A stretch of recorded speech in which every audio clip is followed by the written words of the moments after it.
Hello guys, good morning, welcome back on for my educational hub. Last lecture के अंदर हम लोगों ने हीट इंजन स्टार्ट किया था, मतलब टॉपिक स्टार्ट किया था, हीट इंजन को स्टार्ट नहीं किया था। तो ऊष्मा इंजन को हम लोग डिस्कस कर रहे थे और ऊष्मा इंजन के बारे में हमने थोड़ी चीज़ें पढ़ी थी कि हमने बोला कि कोई भी एक ऐसा इंजन, एक ऐसा मशीन जो ऊष्मा ले और वर्क डन में कन्वर्ट करे उसको, मतलब ऊष्मा हीट को लेके उसको कार्य में बदले, ऐसा मशीन को हम लोग इंजन, ऊष्मा इंजन बोलते हैं। ठीक है, हीट इंजन हो जाएगा।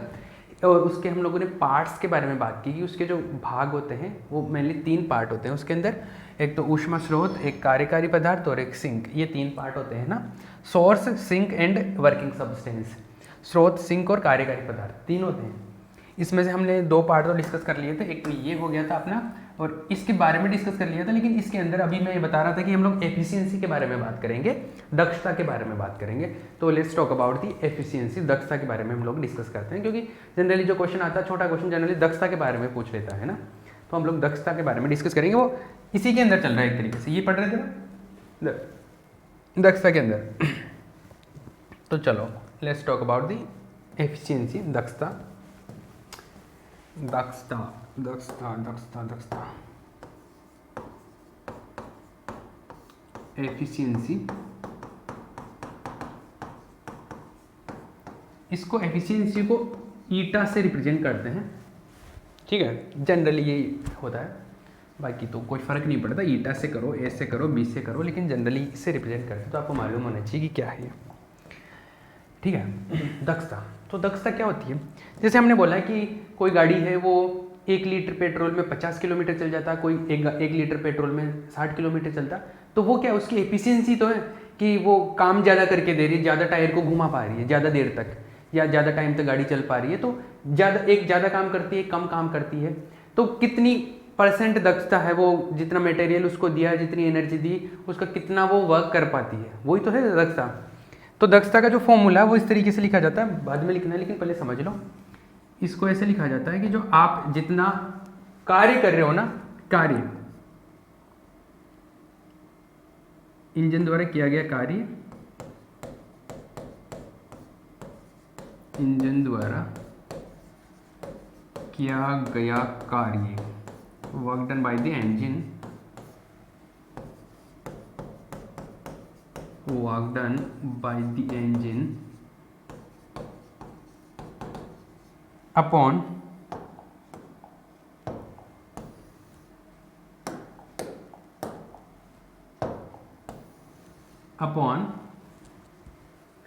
कितनी हीट आपको दी गई है, आपने कितना दिया गया, उसका कितना आउटपुट दिया। तो ली गई ऊष्मा,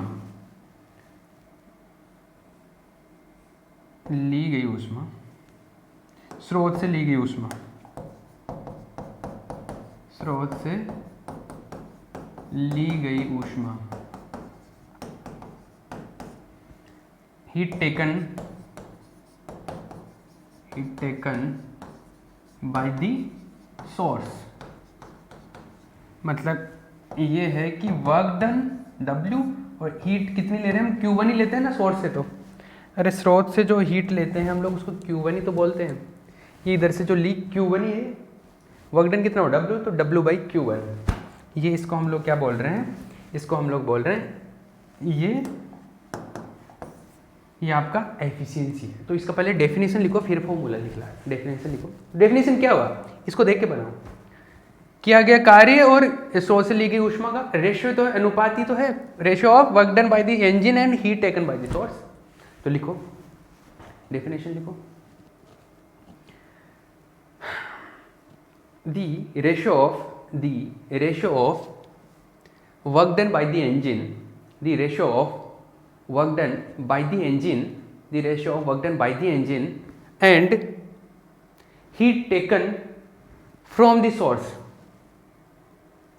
heat taken from the source, heat taken from the source, heat taken from the source is known as efficiency of heat engine, is known as efficiency of heat engine। ये छाप लेना इंग्लिश मीडियम वाले English के word लिख लिया करो, हिंदी के छोड़ दिया करो, ठीक है। हिंदी वाले भी वैसे ही किया करो, हिंदी के लिख लिया करो, इंग्लिश के छोड़ दिया करो। हाँ जी, अभी लिखो, हिंदी वाले लिखो।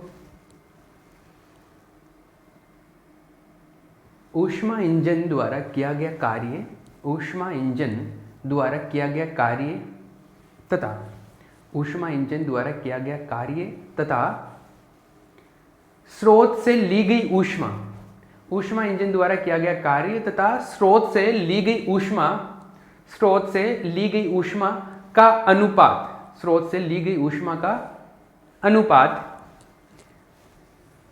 अनुपात इंजन की दक्षता कहलाती है, इंजन की दक्षता कहलाती है, इंजन की दक्षता कहलाती है। क्लियर है? ये एफिशिएंसी आएगी, इसको परसेंट में कैलकुलेट करना हो तो 100 से मल्टीप्लाई कर देते हैं, बाकी ये ठीक है, ठीक है। ये एफिशिएंसी होगी, ये छाप लेना भैया, पॉज करके इसको ये छाप लेना, हिंदी या इंग्लिश मीडियम वाले वॉट एवर जो भी आप हो। एक तो ये चीज़ होगी, इसको इक्वेशन नंबर 1 कर देते हैं। क्लियर है? दूसरी चीज़ देखो, यहाँ से हमारे को क्या पता चलता है, यहाँ से अपने को हमने ये पता है कि जो एनर्जी है ना टोटल, वो रहती है कंजर्व। वो कैसे रहती है? कंजर्व रहती है, वो संरक्षित रहती है। वो कैसे रहती है? संरक्षित रहती है। अगर एनर्जी टोटल कंजर्व रहती है, हीट संरक्षित रहती है, तो आंतरिक ऊर्जा में तो कोई परिवर्तन होता नहीं है, इंटरनल एनर्जी में तो कोई चेंज होता नहीं है। तो ऐसा है कि आप जैसे वर्किंग सब्सटेंस को, आपने कार्यकारी पदार्थ को Q1 ऊष्मा दी, उस Q1 का कुछ पार्ट तो चला गया कार्य में, और बाकी का जो बचा वो सिंक के पास में जो बच गया ना, वो हीट वो सिंक के पास में आ गई। वो कितनी आ गई? Q2। तो क्योंकि टोटल ऊर्जा जो है वो तो कंजर्व रहेगी, टोटल एनर्जी विल कंजर्व, संरक्षित रहेगी। तो Q1 आपने यहां से ली तो उसका कुछ पार्ट W में चला गया, बाकी का Q2। तो W प्लस Q2 मिलके Q1 के बराबर होगा। क्लियर है? तो ये वाला अप्लाई होता है ऊर्जा संरक्षण से, एनर्जी कंजर्वेशन से। तो मैं यहाँ पे लगा देता हूँ इसको, बाय एनर्जी कंजर्वेशन, ऊर्जा संरक्षण से, ऊर्जा संरक्षण से by energy conservation, by energy conservation. Energy conservation से क्या होगा? एनर्जी कंजर्वेशन से ये होगा कि Q1 जो है वो W प्लस Q2 के इक्वल होगा। मुझे यहाँ पे Q2 का वैल्यू पुट करना है यहाँ से, तो Q2 का क्या है? W का, तो W यहाँ से कैलकुलेट करके पुट कर दो। यहाँ से अगर W कैलकुलेट करते हैं तो W आएगा Q1 माइनस Q2। इसको लिख दो equation number 2। This is equation number 2। ये W का जो वैल्यू है यहाँ पे पुट कर दो। तो इक्वेशन 1 एंड 2 से, by equation 1 and 2, by equation 1 and 2, eta is equal to 1 minus W का वैल्यू है Q1 minus Q2 upon Q1। ऐसा है ऊपर? अरे यहाँ पे बस जस्ट मैं सॉरी मैंने गड़बड़ कर दिया। क्या है ये? W जो है, W का वैल्यू रखना है Q1 minus Q2 upon Q1 है। तो W का वैल्यू है Q1 minus Q2 upon Q1। ईटा जो है क्या आ जाएगा? 1 माइनस Q2 अपॉन Q1। ये जो मिला अपने पास, ये क्या है? ये हीट इंजन की दक्षता आ गई, ये एफिशिएंसी आ गई।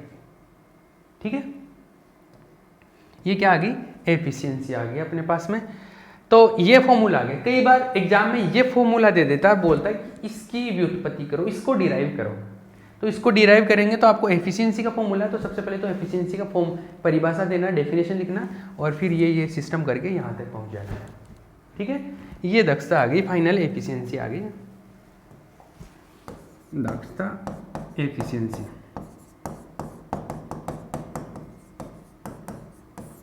ठीक है, इसमें भी कुछ चीज़ें होती है क्या, कि जैसे अपन ने हीट ली, तो देखो हमारा सिस्टम ऐसा है कि यहाँ से हीट ली Q1, इधर वर्क डन हो गया, कुछ बचा वो इधर आ गया Q2 सिंक में। ये सोर्स है, ये सिंक है। ठीक है, अब आप ये देखो, जैसे यहाँ से जितनी भी हीट लेंगे तो मान लो कि यहाँ से मान लो 100 जूल हीट ली, उसमें से मान लो 70 जूल तो चला गया कार्य में, बाकी का कितना बचा 30 जूल, ऐसे होगा वो इधर चला जाएगा। तो आप ये समझो कि हमेशा Q2 जो होगा Q1 से तो कम ही होगा, क्योंकि इसका कुछ पार्ट लेके तो हम उधर भेज रहे हैं, तो Q2 जो होगा वो Q1 से कम होगा। तो Q2 जो है वो कम है Q1 से, मतलब Q1 बड़ा है, और Q1 बड़ा है तो ये वाला 1 से क्या होगा, ये वाला 1 से छोटा होगा। 1 से छोटा होगा मतलब पॉइंट में कुछ वैल्यू आएगी, पॉइंट जैसे 0.7 आ गया, जो भी आएगा 0.3 आ गया, तो इसका कुछ ना कुछ पॉइंट में वैल्यू आएगा। पॉइंट में आएगा तो इसका कुछ ना कुछ अगर वैल्यू मिलेगा, इसका कुछ ना कुछ वैल्यू मिलेगा, तो एफिशिएंसी जो आएगा 1 माइनस समथिंग आएगा कि नहीं आएगा, 1 माइनस समथिंग, मतलब एफिशिएंसी 1 से कम होगा। 1 से कम होने का मतलब है कि 100% से कम होगा, और 100% से कम होने का मतलब है कि आप जो जितनी हीट दे रहे हो पूरा का पूरा कार्य में परिवर्तित नहीं कर सकते, आप 100% उसको वर्क डन में कन्वर्ट नहीं कर सकते, कुछ ना कुछ तो वेस्टेज सिंक के अंदर जाएगा ही जाएगा। ये बात है, क्लियर है? ये यहाँ से अपने को समझ आती है। शाम का कुछ, हाँ जी क्लियर। तो इसकी 100% एफिशिएंसी कब हो सकती है? 100% एफिशिएंसी तब हो सकती है जब, केस इसमें लेते हैं case, if Q2 is equals to 0 हो जाए। Q2 0 होने का मतलब है कि इधर मैं कोई हीट नहीं दे रहा, जो पूरी की पूरी आई वो इधर चली गई, Q2 0 हो गया, मतलब इधर हीट गई नहीं, पूरा का पूरा ही वर्क डन में चला गया। सारा एनर्जी जो लिया, सारा हीट जो लिया वो पूरा वर्क डन में चला गया, पूरा कार्य में परिवर्तित कर दिया मैंने। तो Q2 0 है, Q2 0 हो तब क्या हो सकता है? दक्षता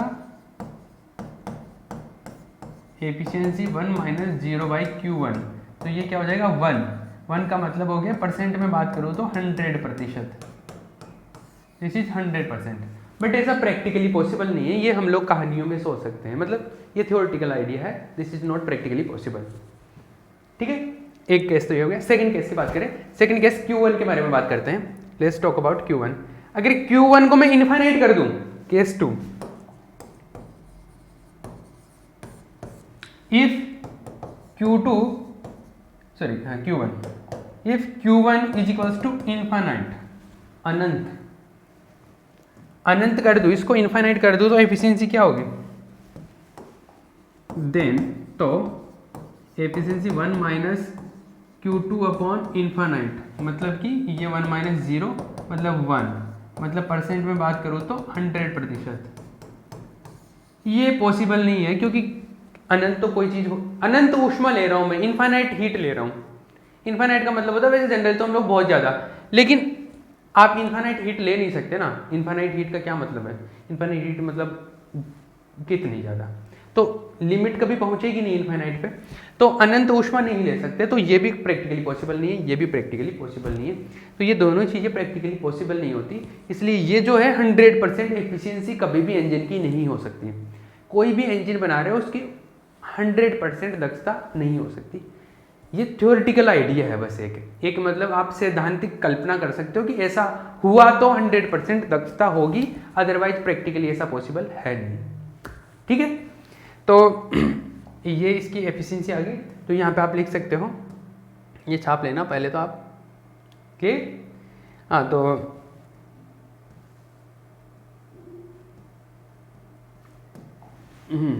यहाँ पे लिख लेना, आप नोट लिख लेना यहाँ पे, नोट।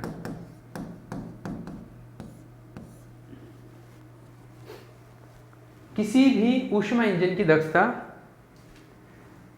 किसी भी ऊष्मा इंजन की दक्षता प्रायोगिक रूप से 100% नहीं हो सकती।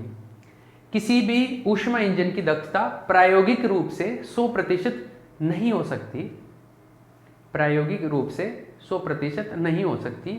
यह एक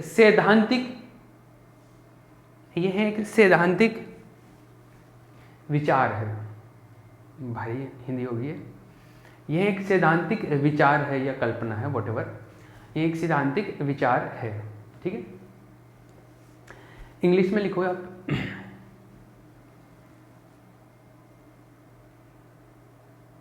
100% efficiency of heat engine, 100% efficiency of heat engine is not possible practically,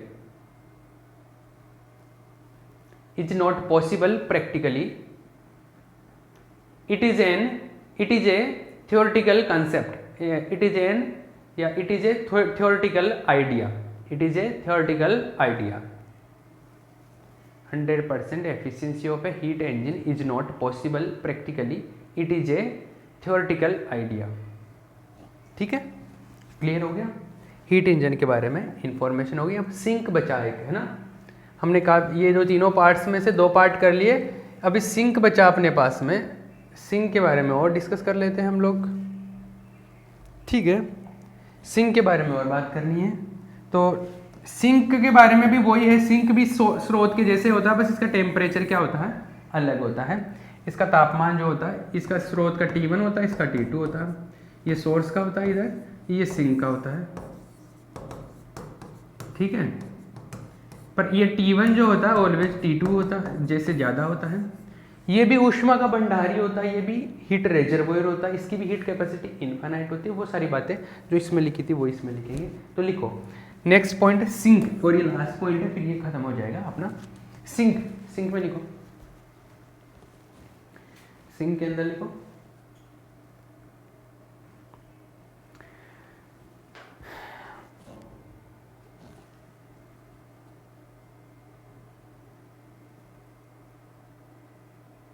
ऊष्मा इंजन में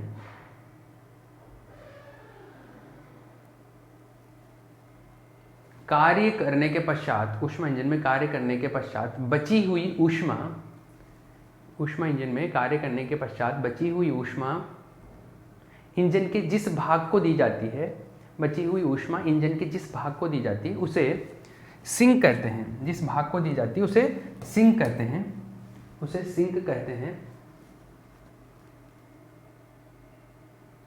यह एक ऊष्मा का, अनंत ऊष्मा का भंडार होता है. यह एक अनंत ऊष्मा भंडार होता है. यह एक अनंत ऊष्मा भंडार होता है. इसकी दक्षता, सॉरी इसकी दक्षता नहीं, इसकी ऊष्माधारिता, इसकी ऊष्माधारिता अनंत होती है एवं इसका ताप, इसकी ऊष्माधारिता अनंत होती है एवं इसका ताप नियत रहता है.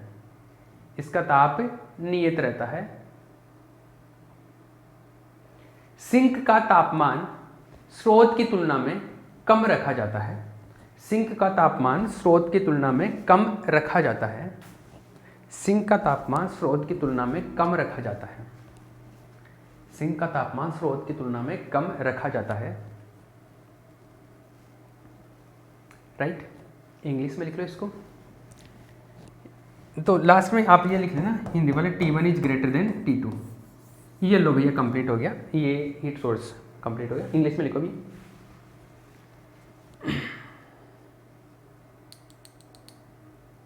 Sink is a infinite heat reservoir. Sink is an infinite heat reservoir of infinite heat capacity.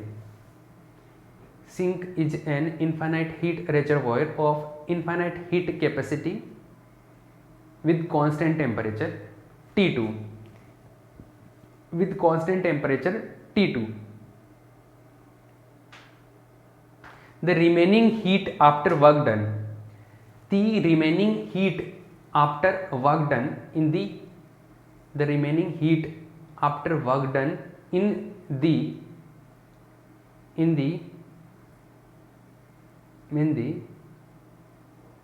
heat engine goes to the sink, goes to the sink, goes to the sink.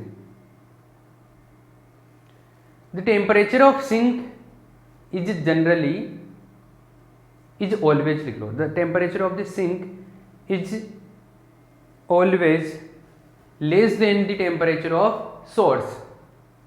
The temperature of the sink is always less than the temperature of source. मतलब कि T1 ये लिख लो T1 is greater than T2। Sink का temperature हमेशा कम ही लेते हैं हम लोग। ये हो गया।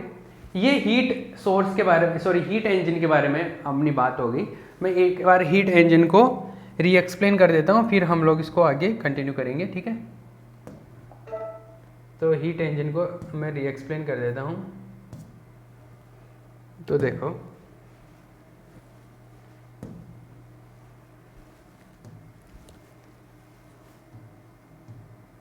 हीट इंजन या ऊष्मा इंजन क्या होता है? जो इंजन ऊष्मा को लेके उसको कार्य में बदल दे, जो हीट लेके क्या करे, वर्क डन में कन्वर्ट कर दे, दैट इज हीट इंजन। एक बात क्लियर हो गया। इसमें कैसे बदलता है? इसके तीन पार्ट होते हैं। एक तो ये पार्ट होता है, एक तो ये पार्ट होता है जिसको हम लोग स्रोत बोलते हैं, सोर्स होता है। एक ये इधर वाला जो होता है ये सिंक होता है। दो तो ये पार्ट होते हैं, बीच में कार्यकारी पदार्थ काम में लेते हैं, मतलब कोई ईंधन काम में लेते हैं जिसके थ्रू ये पूरा प्रोसेस चलता रहता है अंदर ही अंदर। और वो जो होता है उसको बोलते हैं वर्किंग सब्सटेंस, कार्यकारी पदार्थ। और वो जो कार्यकारी पदार्थ होता है उसको वो हीट लेता है Q1 और वो कुछ काम करता है, W काम कर दिया मान लो, बाकी का जो हीट बचा वो सिंक में चला जाता है, जो वेस्टेज मटेरियल होता है वो। और इसका जो एफिशिएंसी होता है, मतलब कितना हीट देने पर कितना काम करेगा, एफिशिएंसी का फॉर्मूला जो है वो हमने कैलकुलेट किया। वैसे तो इसका जनरल फॉर्मूला होता है W/Q1, लेकिन इसी का दूसरा फॉर्म कैलकुलेट किया तो वो आया 1 - Q2/Q1।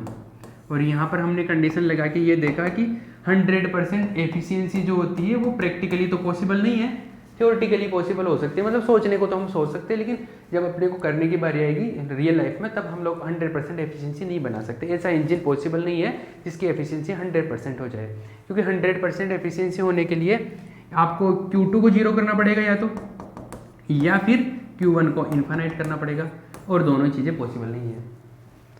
दोनों चीज़ें पॉसिबल नहीं है, तो ये चीज़ें नहीं हो सकती और ये चीज़ें नहीं हो सकती। तो 100% एफिशिएंसी एक प्रैक्टिकल आइडिया ही है, बस एक सैद्धांतिक कल्पना हो सकती है, रियल लाइफ में it is not possible, right. ये चीज़ है।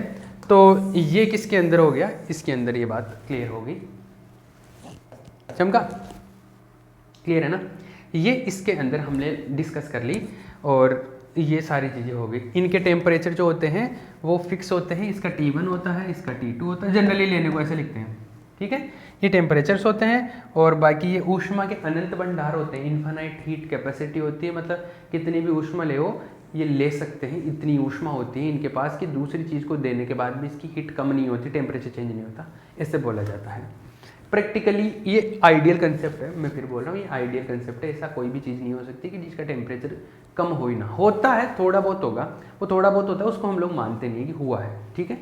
ये इसीलिए इनको ये और ये ऊष्मा का भंडार है, मतलब हीट के रिजर्वोयर है, इतनी सारी हीट है इनके पास में कि ये इधर दे भी देगा तो भी इसका टेम्परेचर चेंज नहीं हो रहा, ठीक है। ये प्रैक्टिकली तो पॉसिबल नहीं है, लेकिन आइडियली हम लोग थ्योरी बनाए हैं, तो थ्योरी के लिए ये हम लोग मान सकते हैं, ठीक है।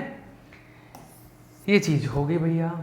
इस पे क्वेश्चंस भी आते हैं न्यूमेरिकल वगैरह, बट मैं अब यही सेम कंसेप्ट क्या होता है हम लोग कार्नो इंजन में यूज करते हैं। कार्नो इंजन भी क्या है, एक हीट इंजन ही है, लेकिन उसमें क्या होता है, जैसे हमने बोला ना कि जो कार्यकारी पदार्थ होता है, जो वर्किंग सब्सटेंस होता है, उसको 3-4 स्टेप से गुजर के वापस से वहीं पे आना होता है ताकि आंतरिक ऊर्जा में परिवर्तन नहीं हो, इंटरनल एनर्जी में कोई चेंज नहीं हो।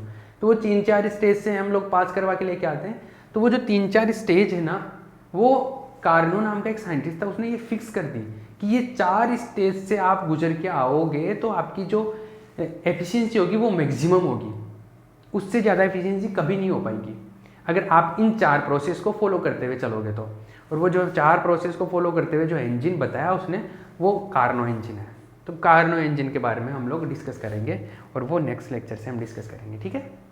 तो ये है कार्नो इंजन पे एक क्वेश्चन तो आता ही आता है, या तो कुछ न्यूमेरिकल आ जाता छोटा, या फिर कार्नो इंजन के बारे में पूछ लेते हैं, या तो हीट इंजन पूछ लेगा, कार्नो इंजन पूछ लेगा। दोनों सिमिलर टाइप के हैं। कार्नो इंजन में बस डेरिवेशन है, इसमें डेरिवेशन कुछ ज़्यादा था नहीं। कार्नो इंजन में डेरिवेशन है और उस डेरिवेशन में वो चीज़ें काम में आएगी जो हमने प्रक्रम में पढ़े थे, प्रक्रम में पढ़े थे ना हमने प्रोसेस में, कि इस टाइप का प्रोसेस, इस टाइप का प्रोसेस, ऐसा, ठीक है। वो चीज़ें काम में आएगी। क्लियर? चलो ठीक है। और कोई डाउट वगैरह हो तो you can ask to me, right? Okay.